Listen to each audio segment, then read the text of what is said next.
Soulless shoes. I wear shoes every day. I'm wearing a pair of shoes right now, in fact. I don't particularly like these shoes, though. At least not anymore. My toes have bore some holes in the soles, and the heel's peeling off.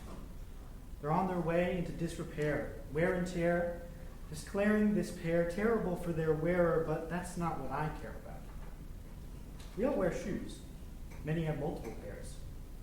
From adorable shoes to deplorable shoes, more can be acquired from someone's desired shoe than you may think. It must be hardwired or something, required to find your purpose in life, never expiring until you die, but I'm tired of my shoes, though, because I've got soulless shoes. I know I said I at least used to like them, but it's not entirely true. I just never knew I didn't. I didn't know how I would grow, didn't know where the flow of time would go for me. No one totally knows their own potential, like a rowboat rocking to and fro in the sea, blowing them down the road they chose to follow so they can get over their woes, beat their foes. But my sea is only a moat, slow and closed, offering no direction on its own, because I've got soulless shoes. I didn't choose these shoes. They fused to me from birth. I got used to the loose fit, but something new soon changed my view. Who knew you could be kicked by your own shoes? Initially clueless to the first few, but each leaves a bruise, refusing your confusion, the abuse sending you on a cruise down memory lane, finally realizing the pain you've maintained every everlasting day, only retaining how chained you are to your sameness, draining what little hope of change remains. But on May 26th, 2017, I took off my soulless shoes for the first time. The dam blocking the river from reaching my moat finally broke open. The water came in a tremendous wave, pushing my boat out of its endless spiral and onto a new path, one I could finally control. On May 26, 2017, someone disappeared in that flood. I woke up later that day surrounded by soggy grass, soaked from my head to my ankles, my feet the only dry objects within miles. Sitting up, I see tattered bits of clothing strewn all around me, along with two of the grossest, most disgusting shoes I've ever seen. They were waterlogged beyond belief, smelled of mildew and sulfur, and seemed to be filled with sea urchins for good measure. Those are definitely shoes I could never put on again. There was something about them, though, that caught my eye. I wondered why I reconsidered the shoes. Was it because they had a nice color? Price tag said they were expensive? I don't really know. Or I didn't really know. Because I think I've just figured it out. Why I've decided to endure the discomfort, smell, and pain of those shoes. Because he still had things to do. Aspirations, friends, family, a future. If he died today, there would be so much he missed out on. I needed to be the one to take his place, help him realize the opportunities he really has and the person he can become. So on May 26, 2017, I put on my soulless shoes for the second time. The following 2.5 years, this was written in 2019, were a learning experience for me, not because of school or because of reaching adulthood, but because I learned how to live with those soulless shoes. I slowly started to tell family and friends about how my shoes have been affecting me and what they can do to help. Luckily, they've all been wonderful about it, doing their best to help as much as they can. But I've hit a ceiling. My only option now in moving forward is to take off the shoes, make a statement staking my fate against any hate, breaking my back over the gateway to life without ache for both mine and his sake. To be honest, not a lot is probably going to change. His influence on me isn't going anywhere, at least anytime soon. It's just a new context, a new style, a new direction forward. Kind of like a new pair of shoes. Yet at the same time, it's not really new, is it?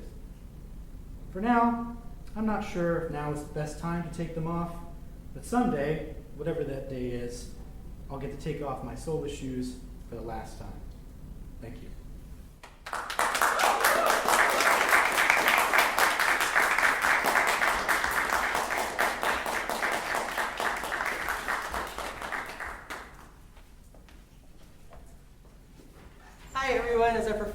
the next piece come up and get ready and get set up, I'm going to talk a little bit about this whole process of putting this together. My name is Tristan McMichael, and I have the pleasure of serving as the president for the 2878 New Music Collective. And this project, Sense of Self and Identity, originated from a conversation with student representatives of our Diversity, Equity, and Inclusion Committee within the Conservatory. And we were able to create this theme through this open conversation with them, initially as a call for scores, in which we have 2 pieces that will be premiering tonight that were submitted to our call for scores, as well as programming pieces by our own members, as well as poetry by our members, and other music by living composers that we were able to program within the same theme. When we were approaching this overall topic, our theme, Sense of Self and Identity, is intended to encourage composers and performers to reflect upon themselves and find something to share through music. It could be a defining moment in your life or an aspect of what makes you, you. How has your upbringing impacted who you are today? We each interact with music in our own unique ways, so show us how you interact with it and how it interacts with your sense of identity. Thank you and enjoy the rest of the show. Woo.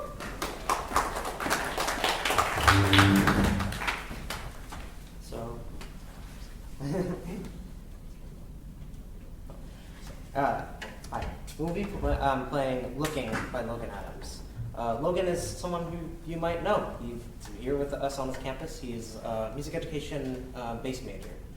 And you can read the program notes and you can learn a little bit about the inspiration behind this piece. But in the process of rehearsing with him and putting this piece together, something we kind of discovered was that as the piece develops, it has these really intimate lyrics about him discovering things about himself, about the world. And we learned that as we went through the piece, that the piece gets a little more angry, maybe just a little bit more frustrated about the world that's around him. And by the end, we reach the climax, and then it kind of settles down, and it kind of reaches this point where he realizes that maybe everything will be okay. Hope you enjoy.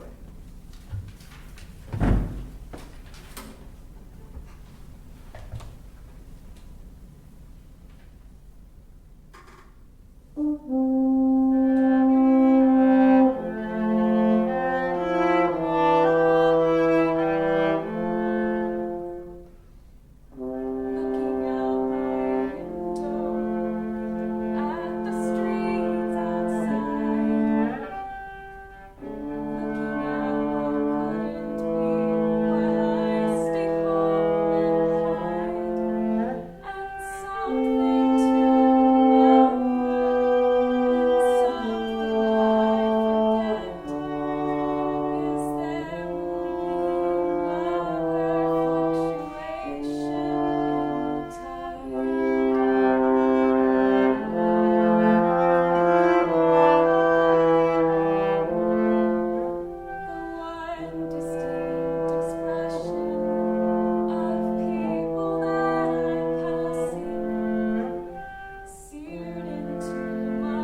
Hello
everyone, we are Duo 24/7, and today we'll be playing Catherine Nakuda's Special Someone. Some of you may have heard us play this a little earlier this semester, but it felt really fitting to put on this program.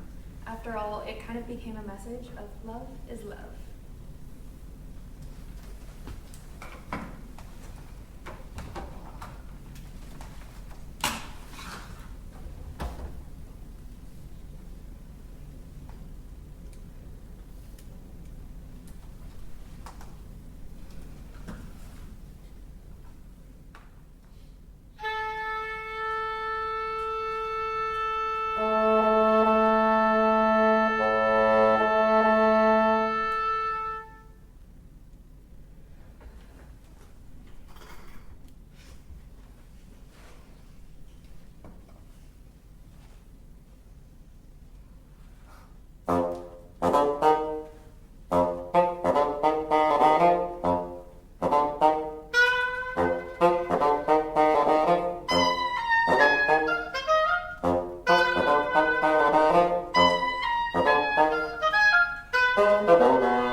the fact that I have ADHD, which affects basically every aspect of my entire life, and leaves me with a lot of sense of confusion and discombobulation sometimes, which I manifested into this piece. So, thank you.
me to the ground, though I won't fall for you.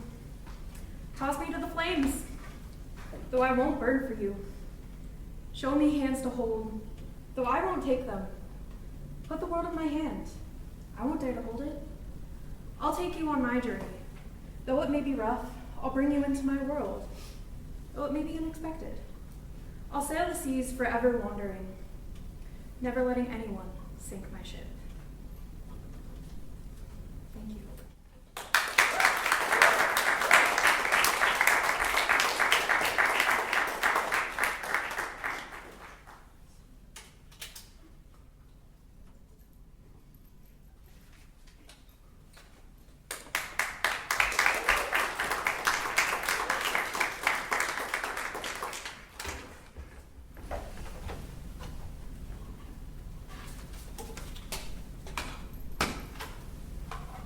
So this piece is the second of our call for scores submissions that are being performed tonight.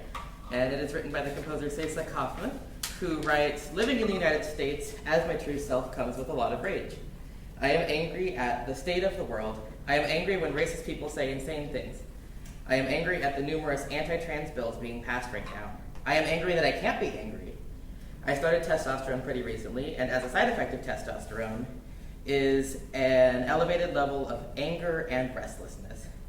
Writing music has helped me cope with this rage that has built up inside me about myself, my identity, and most of all, other people."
So, the piece I'm about to play is titled Goodbye to a Friend, The composer, Jeffrey Snedeker, composed this piece upon learning or upon hearing about a close friend who is about to move away. And this is a piece that I decided to put on this program because, number one, it's a new piece for this beautiful instrument that I love playing. But also, I have always struggled to make genuine friends. I only really consider having maybe one or two over pretty much my entire life, and often, and you know, one of them just recently moved away, so this is a piece that I decided would be really beautiful to have on this program. And you'll hear that the first part of the piece is just sort of, well, it's in a minor key, which is very unusual for this instrument as well, because, you know, this is classical natural horn, is what you hear Mozart played on. But yeah, so it's just sort of somewhere between upset and a little bit angry. But then the second part of the piece goes into sort of a really distant, muted major key that's sort of, you know, hopeful, reflective on the good times and whatnot. So yeah, here is Goodbye to a Friend for E-flat natural horn.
All my life, all I wanted was your love.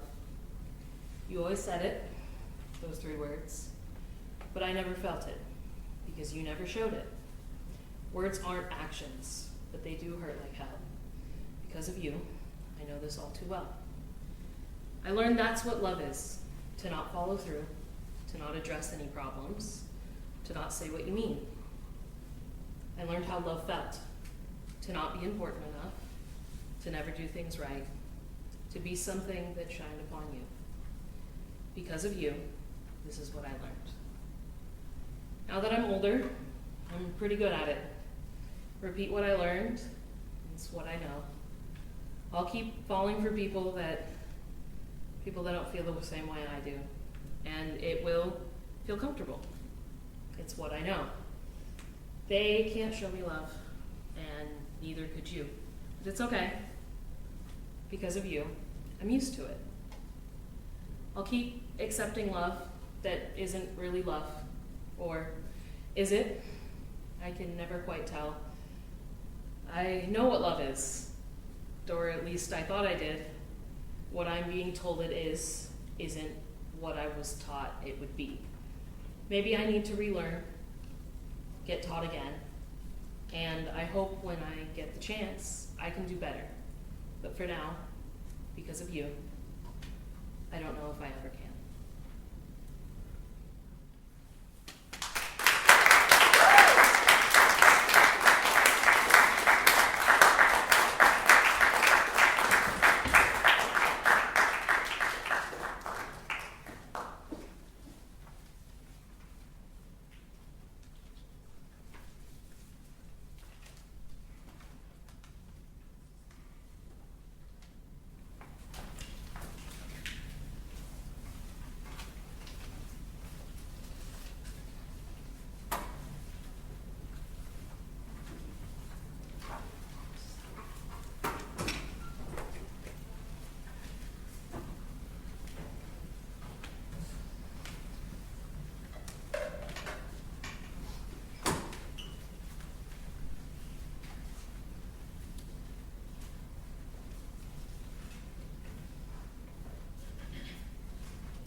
I'm not very good at sharing my feelings with people. It's not that deep. I struggle with imposter syndrome. Thank you for everything. Really, thank you. Stop waiting for your life to be happy. I wish I had the courage to stand up for myself and go. It's okay to let go. You're good enough. You have what it takes. I believe you. I'm not very good at sharing. I'm good at sharing my feelings with people. I struggle with I'm not imposter really good syndrome. at sharing my feelings with people. Wish I didn't struggle with my weight. Google the word I wish I was cancer. smarter. Stop. Thank you for everything. Wiser. Really. Full life. I wish I could lose weight. Begin. You have what Don't it takes. think Also, she treated me better. always be much. I wish you knew how much I still cared for you. Why did I? It's okay now, I forgive you. Thank you for everything. Don't just Prepare Right. when you set challenges. In fact, all I really wish I said. Maybe it's okay here. You are Don't good enough. abandon your much. To begin. I wish I didn't struggle. I'm not very good at sharing my feelings. They're there to with people. prepare you. Stop. Struggle. Wait. Google the word transgender. 4. Imposter syndrome. Always be much. 4. Wait. Life. Struggle with imposter Begin. syndrome. It's okay to let go. Thank you for everything. Really. It's okay to feel uncomfortable in your own skin. Good. I forgive myself. Don't Thank abandon you. your muchness. Don't stop looking forward. Thank you. Work. Always be much. I'm not very good at sharing my feelings with people. You cannot It's okay change now. past. I wish you still knew. Google I the word still care. transgender. Waiting for your life. Thank you.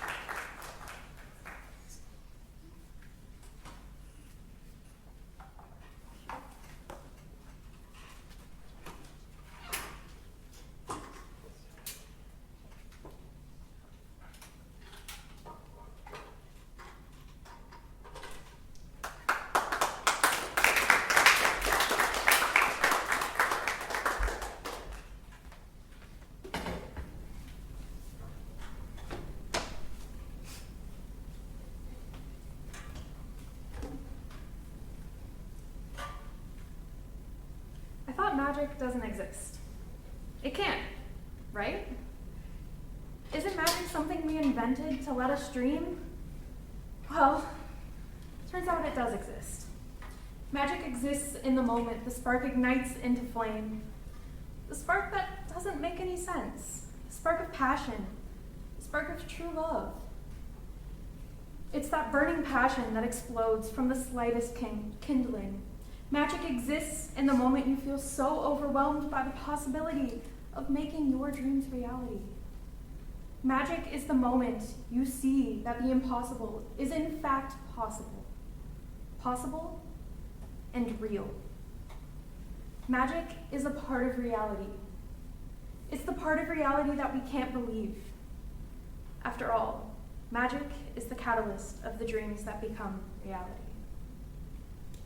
Thank you.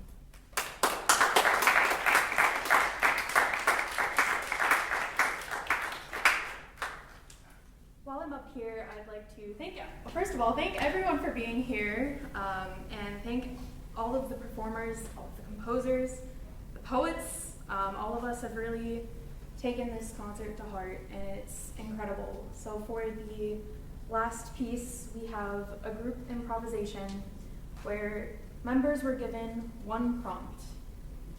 Choose a sound that embodies you. Whatever that means to each individual is what you're about to hear. Everyone has a unique sound. That sound can be an idea, a collection of sounds, or just one. But everyone here has their own identity. So without further ado, the sound of us.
for joining us tonight for this performance. It was a live streamed online, so if you want to relive it, it's on the link on our Instagram.